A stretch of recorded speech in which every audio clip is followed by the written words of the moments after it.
Hi, and welcome back to Scholastically Natalie. If you're new here, welcome. I like to talk about writing, books, D&D, and potentially some other new interesting sources of literature that aren't your typical books.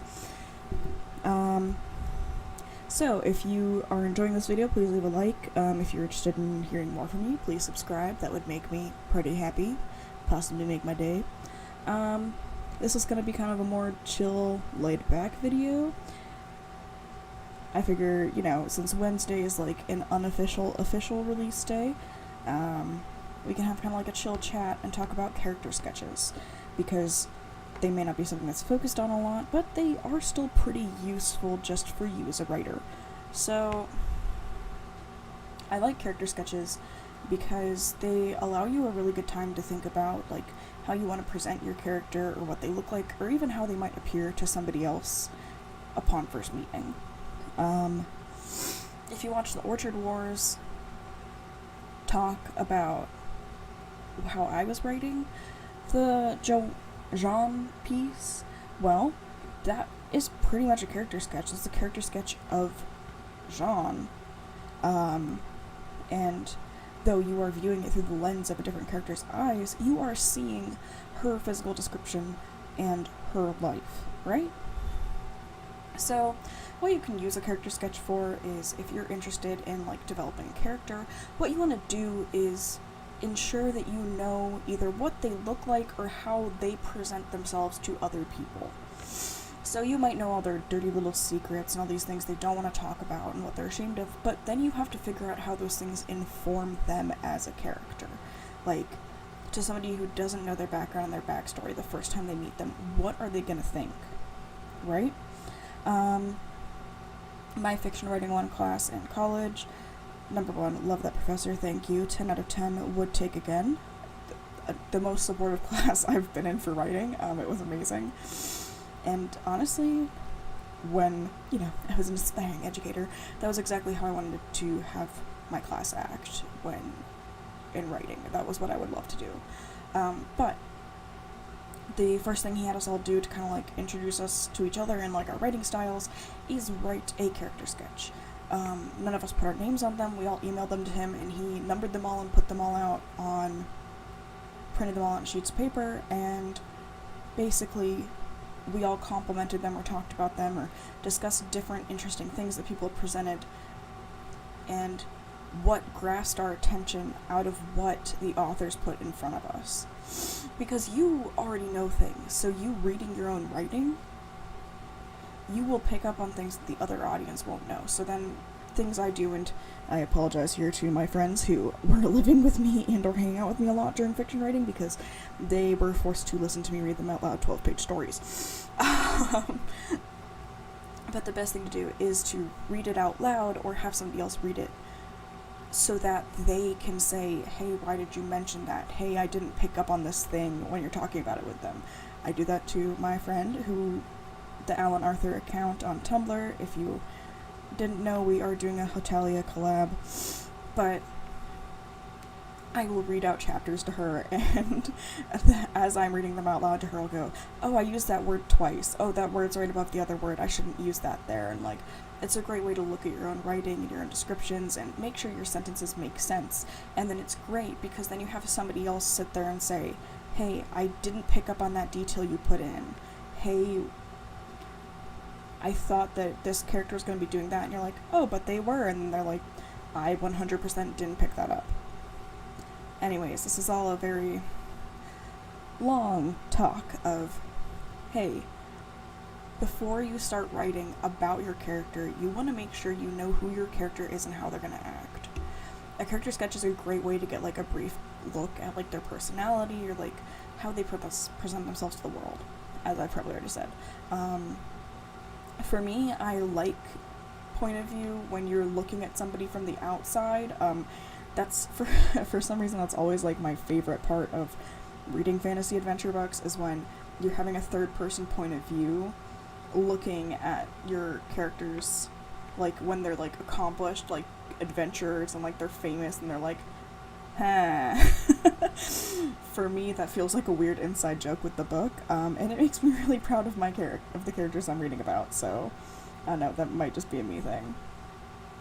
But, so I wrote my character sketch as a third person look. This is actually a character sketch I did based off of my D&D character, so welcome. So we're gonna look at it, and I might honestly find things to correct. This is from, 2 years ago. Before the thief could firmly grasp the coin purse, her wrist was wrenched forwards, pulling her with it by a startlingly small hand covered in black gauntlets. Rhea glanced up at her captor as a knot formed in her stomach. Thieving would be much harder without a hand. Stern violet eyes peered back. A gentle face framed by short, platinum blonde hair studied her as the adventurer took her measure. The grip loosened enough for Rhea to breathe a sigh of relief as the elven woman took a step back. I know that I said the woman here to differentiate it from Rhea, but I literally just called her an elven woman. I'm gonna put adventurer because at least that's separated. The adventurer reached for her belt, and Rhea quickly cobbled her thoughts together before she was struck by the wicked-looking mace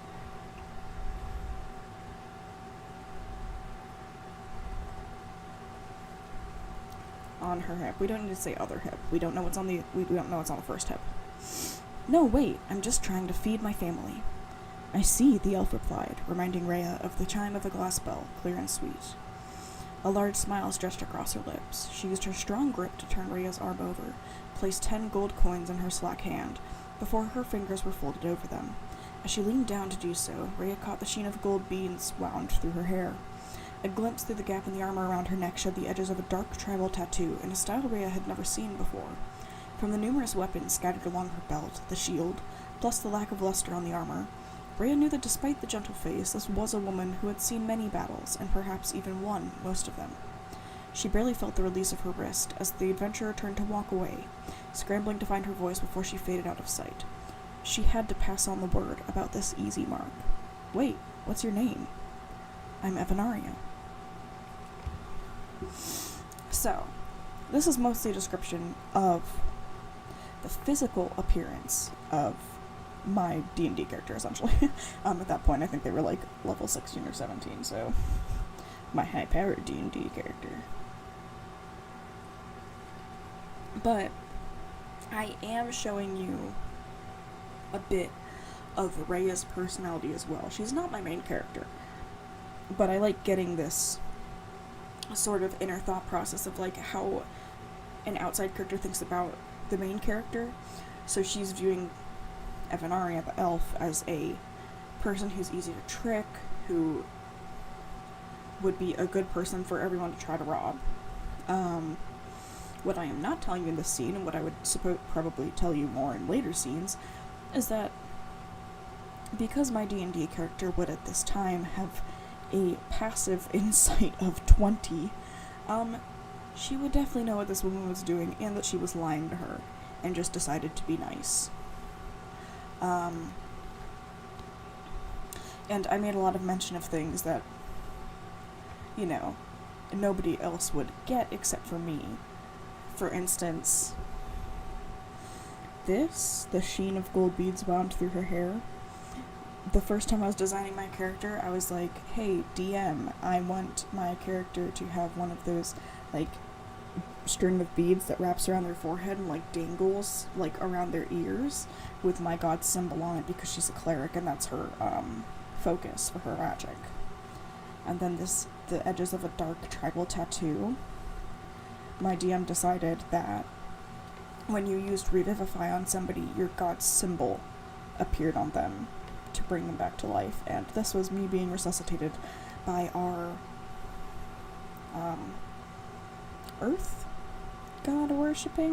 sun god worshipping other cleric with our party. I had a lot of fun writing this. I have fun kind of trying to describe characters, and I think it leaves a lot of things I can explain in this physical description.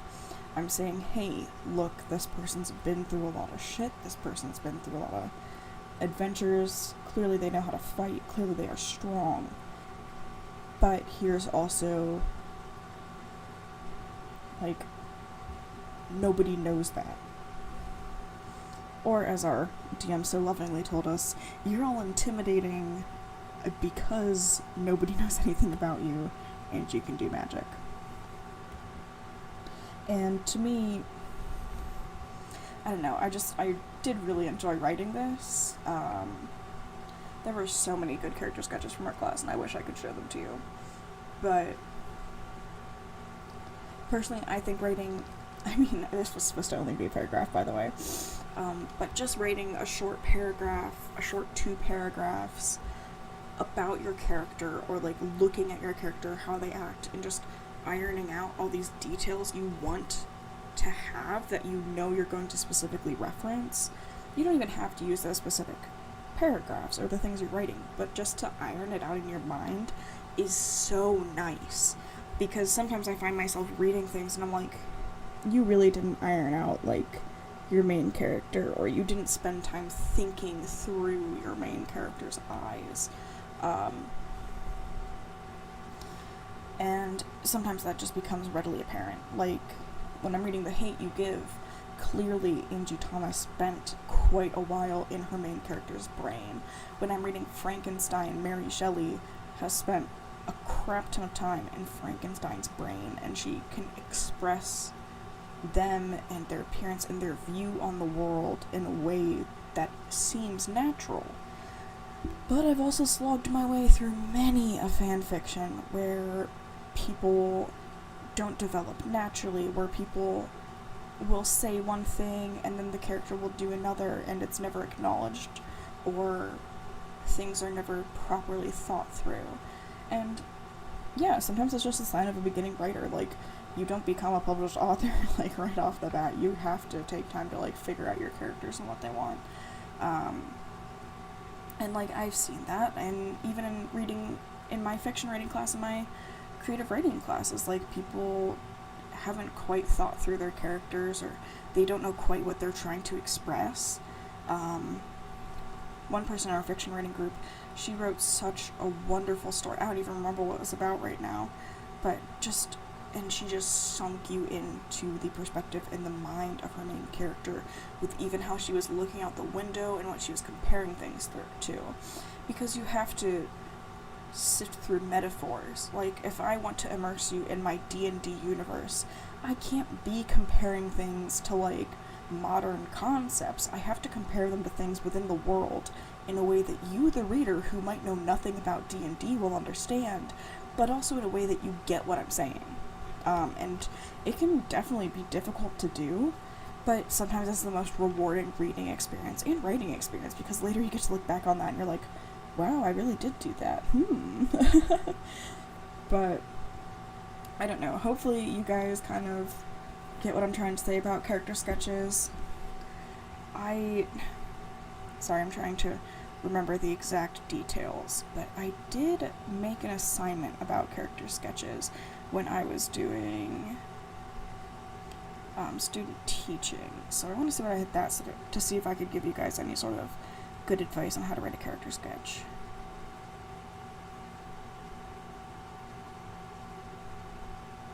Oh, that's not quite what I'm looking for. I called it character sketch because I was literally having them sketch a character. Not quite what I was looking for. But I would say the basic few things you're looking for from a character sketch, I'll even put them on screen for y'all. I'll make it bigger because I know 12-point font, 11-point font can be hard to read sometimes. So, for a basic character sketch, you want to give an idea. So, for me, clearly, this character sketch, I was doing experience or maturity, because I was showing this knowledgeable experience adventure, right?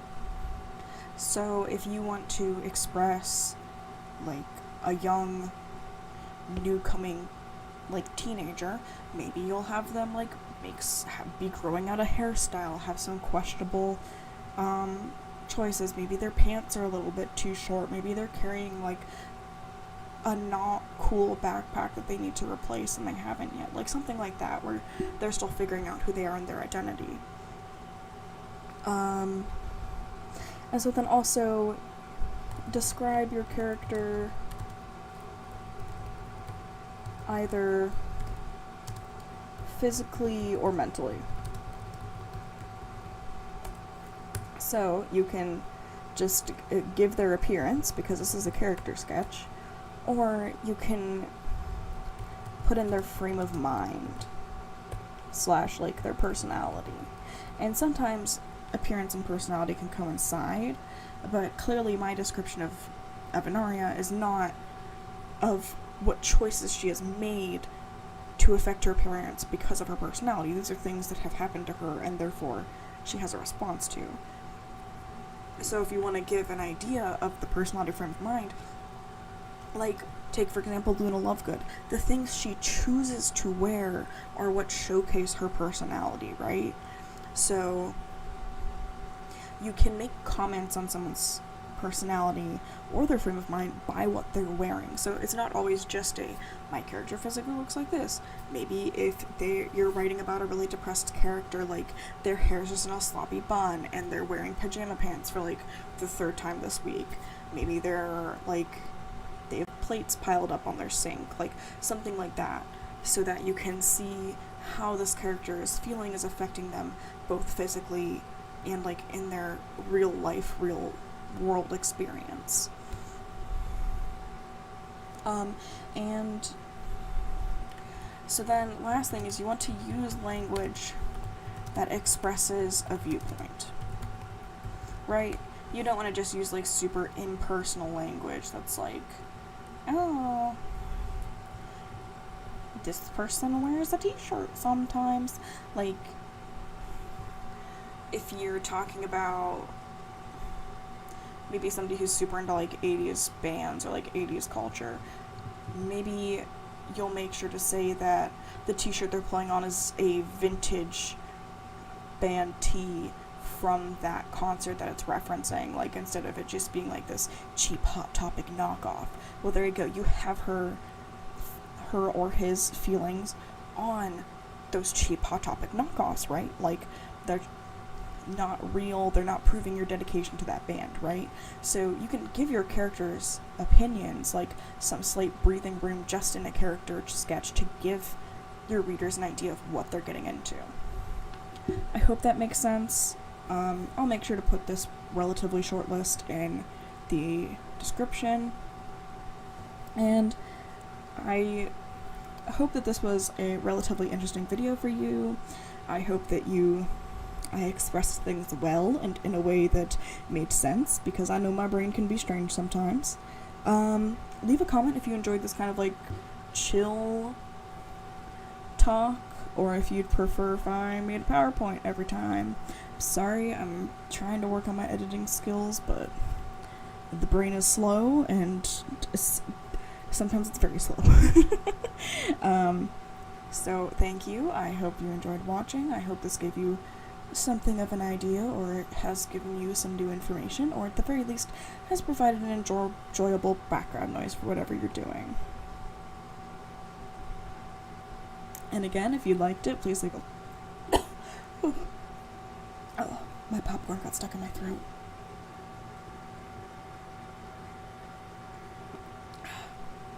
Okay, sorry guys, I was eating popcorn earlier and that did not want to go down easy.